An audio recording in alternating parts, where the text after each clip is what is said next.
Atenção! Este canal é para provar que vampiros não existem. Önüne bak. Bu kanal, vampirlerin var olmadığını kanıtlamaktır.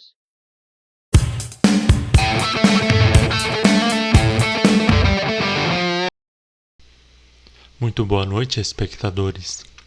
Tudo bem com vocês? Espero que estejam todos bem.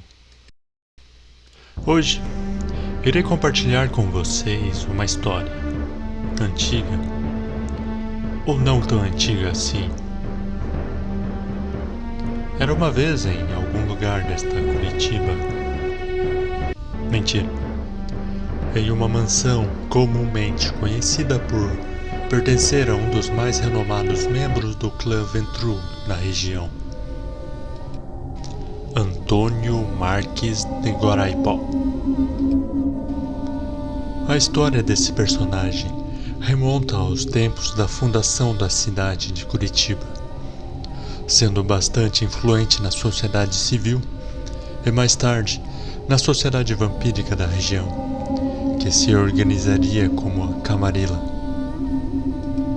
Sendo uma personalidade de muito respeito entre seus aliados na região, principalmente quando ficou conhecido por ter organizado algumas caçadas de lobisomem. Seu refúgio costumava ser na antiga chácara próxima à residência que nomeou o que seria mais tarde o bairro de Vista Alegre. Posso eventualmente fazer um vídeo abordando os feitos de Antônio Marques de Guaraipó, se acharem interessante. Por isso, deixe seu comentário se quiser saber mais sobre os personagens que habitam ou habitaram o cenário vampírico da região de Curitiba. Aproveite e ajude o canal. Deixe seu like para incentivar o trabalho aqui do Vampiro Blogueirinho. E se inscreva aqui no canal, caso se interesse pelo tema e pelo cenário narrado aqui. Agora, retornando ao tema principal do vídeo de hoje. Após algumas boas décadas, a área onde Antônio habitava foi se desenvolvendo, mais tarde deixando de se tornar uma área rural para se tornar aos poucos o bairro que é conhecido hoje. Com o passar das décadas, o então estimado Ventru, muito bem quisto na sociedade e também nos círculos da Camarilla, precisou se retirar da vida pública por razões óbvias, prestigiando apenas as reuniões nos Elíseos da Camarilla. O respeito que tinham por Antônio era tanto que em todos os 147 anos em que sua residência no bairro Vista Alegre era conhecida como seu refúgio, nenhum único ataque havia sequer sido registrado. Tanto seus rivais dentro da Camarilla, quanto os inimigos declarados de fora da região, todos tinham noção da força e da importância que tinha para a cidade. Não ousando nem chegar próximo da residência de Antônio, sem antes passar por um rigoroso processo de verificação e cerimonial. Com o tempo, Antônio foi ficando cada vez mais recluso, participando cada vez menos dos eventos organizados pela Camarilla, enviando seus lacaios como representantes, e de vez em quando algum gol com alguma orientação para alguma crise eventual. Muitos membros estavam especulando se, de alguma forma, Antônio estaria treinando seu sucessor, que tomaria seu status e lugar na Camarilla, enquanto iria aguardar alguma convocação para alguma vaga mais elevada na sociedade ou no clã. Essa especulação caiu por terra quando o escândalo financeiro explodiu, expondo algumas falcatruas de algumas conexões que ele possuía, impactando muito em seu poderio financeiro. Com isso, reduzindo ainda mais a aparição de Antônio. Até que em certo momento, no fim dos anos 70, as mensagens simplesmente cessaram. A última ordem era que simplesmente não se aproximassem da área do refúgio de Antônio sob qualquer circunstância. Ordens do príncipe, era o que se dizia pelos cantos escuros da Camarilla. A ordem nunca foi muito clara sobre a razão do isolamento daquela área de acesso de membros, visto que nenhuma anormalidade se passava por aquela região durante o dia. Apesar de alguns olheiros enviados durante a noite observarem alguma atividade naquela mansão durante semanas, nada particularmente estranho foi avistado pelo lado de fora da residência luxuosa. Apesar das suspeitas, nenhum indício que justificasse alguma ação de interferência da Camarilla foi executada. Porém, parte do clã Ventrue na cidade não engoliu muito bem a história, gerando certa desconfiança em meio ao próprio clã, pois o assunto tinha a ver com a reputação não apenas de um, mas sim de toda a casa Ventrue na região. O que estaria acontecendo com o membro mais ilustre da região? Como um importante membro do clã Ventrue estaria simplesmente abdicando de comparecer nas reuniões, sendo que ele é o próprio primogênito na cidade? Então, senhores, aí começa uma história de mistério, terror, ambição, cobiça e traição. Inicialmente, a informação não parecia algo muito relevante para os demais clãs da Camarilla, pois parecia que tudo se trataria de um assunto interno dentro da casa Ventrue. Dito isso, dentro da casa Ventrue, uma série de desavenças começaram a ocorrer. O repentino sumiço do primogênito de mais prestígio na região gerava uma série de cobiças em volta de dinheiro, status e o poder de definir o futuro do clã daquele momento em diante. Diante da Camarilla, o clã declarou que iriam cuidar da situação como sendo um assunto interno da casa. Dessa forma, limitando de todas as maneiras possíveis interferências de outras casas da região. Pois a última coisa que os orgulhosos Ventrue de Curitiba gostariam que ocorresse seria o constrangimento da resolução de um dilema interno do clã através de interferências da própria Camarilla. Apesar da união diante da sociedade, rapidamente planos foram traçados para a resolução do mistério de acordo com o que cada um dos Ventrue pensava. Entre esses planos estavam a contratação de vigias para continuar vigiando a mansão do primogênito.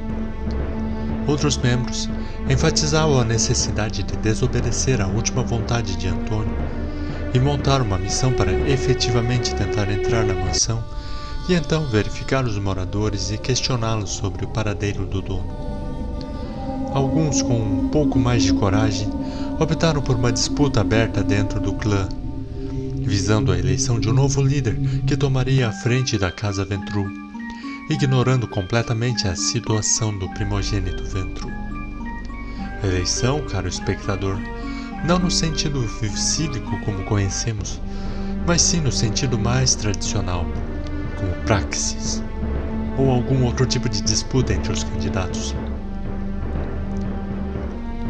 Dessa forma, atrito entre os membros dos Ventrue começaram a minar a confiança que os membros depositavam entre si, gerando todo tipo de boato e teoria sobre o que cada um estaria pensando sobre o caso, visto que cada uma das opções visava a descoberta de uma informação que poderia dar status e destaque para o membro dentro do clã.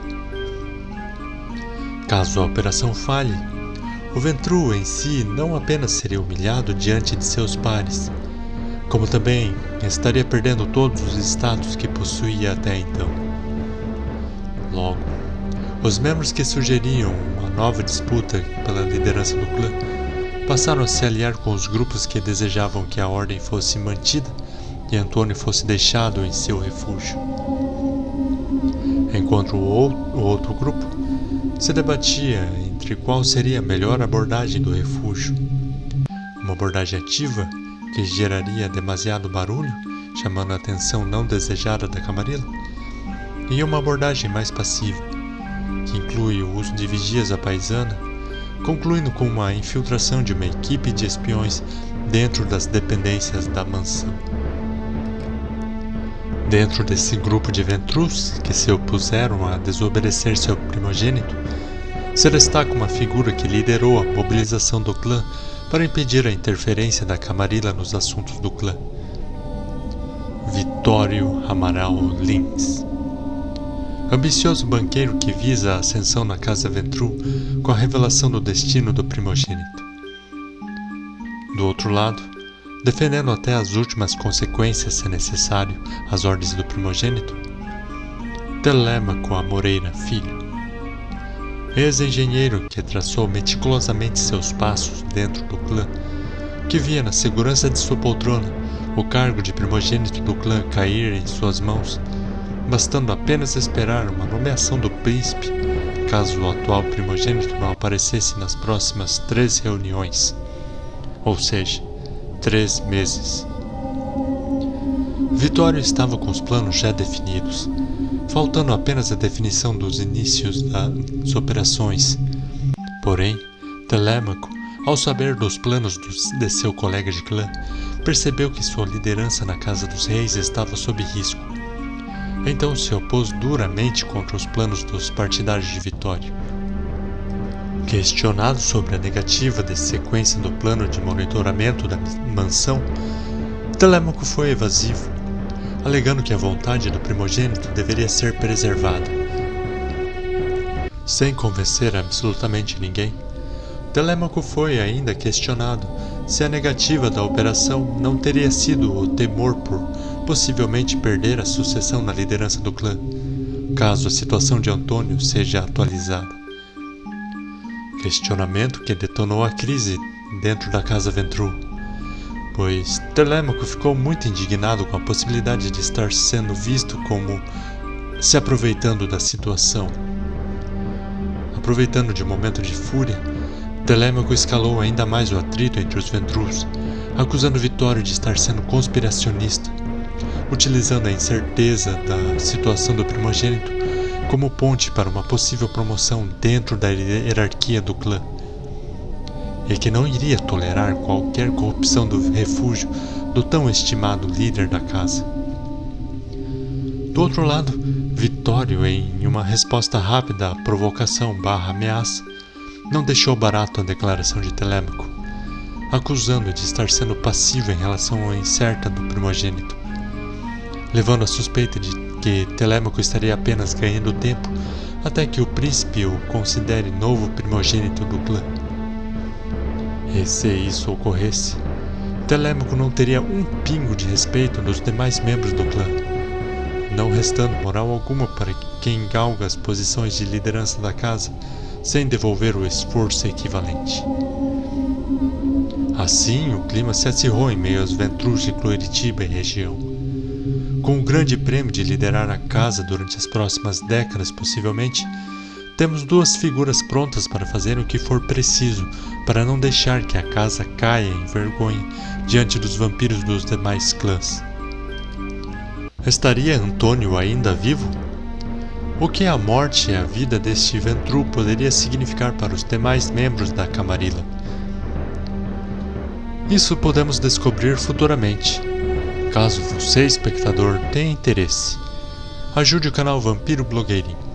Ajude a continuar essa e outras histórias dos seres que habitam o sobrenatural desta cidade. Clique no botão curtir para valorizar o trabalho efetuado até aqui. Coloque nos comentários o que achou dessa rivalidade entre 2 Ventrus. E se inscreva no canal para continuar recebendo atualizações de contos e fatos do canal. Este foi Dr. Plague do canal Vampiro Blogueirinho. E lembre-se, vampiros não existem.